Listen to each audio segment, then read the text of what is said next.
Hi, and thank you for joining us. We begin with breaking news in the war with Iran. The U.S. Central Command says it launched a series of powerful strikes against Iran tonight, testing the fragile ceasefire between the two countries. It comes after U.S. officials told CBS News the Islamic Revolutionary Guard Corps attacked 3 tankers in the Strait of Hormuz over the past 48 hours. According to the British military, a tanker traveling off the coast of Oman was struck by a projectile and caught on fire this morning. UK authorities also say 2 other ships sustained minor structural damage. Iran has warned ships against traveling through certain routes, but Tehran has not claimed responsibility for the strikes. Iranian state media claims at least 1 vessel ignored warnings from Iranian forces. The conflict in Iran is expected to be a focus at the NATO summit in Turkey. President Trump arrived in Ankara today and met with Turkish President Erdogan, where he praised relations between the two. The president also said he would be lifting sanctions on Turkey, claiming it had been a better friend than many traditional Western allies. There are also talks of the U.S. selling multiple F-35 fighter jets to Turkey. CBS News senior White House and political correspondent Ed O'Keefe is traveling with the president and joins us now from Ankara, Turkey. So, Ed, before we get to this trip, U.S. Central Command says these U.S. forces are conducting new strikes in Iran. What do we know?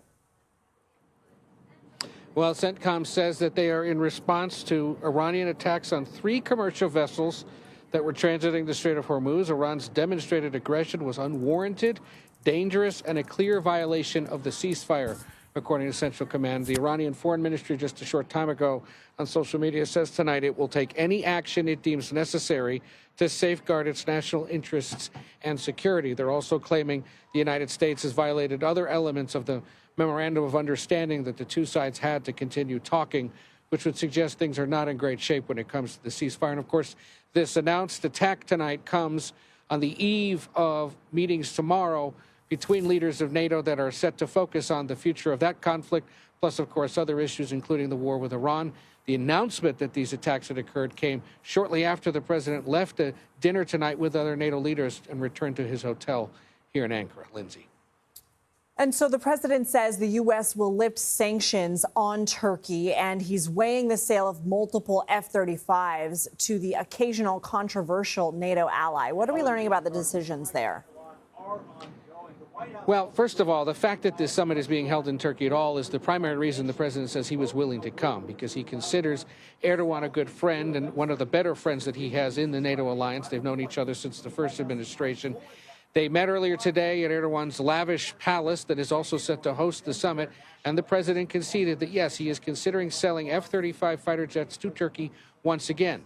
The only issue is there's a law he signed during his first term that bans the sale of such jets because Turkey also uses Russian surface-to-air missile systems. And there was bipartisan concern at the time, there remains so, that allowing U.S. fighter jets to work alongside Russian surface-to-air missile systems might cause some vulnerabilities for those F-35s. Russia might learn too much about them, as other countries also use them. The president also said some sanctions on Turkey would be lifted. It's all essentially a thank you to someone he's considered a good friend on the world stage, someone that he can get along with. Remember, Erdogan, an autocratic leader who has centralized power around himself over the last several years.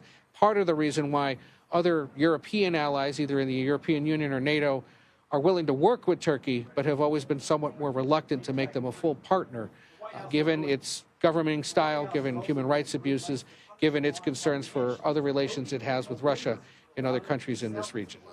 All right, Ed O'Keefe, thank you so much.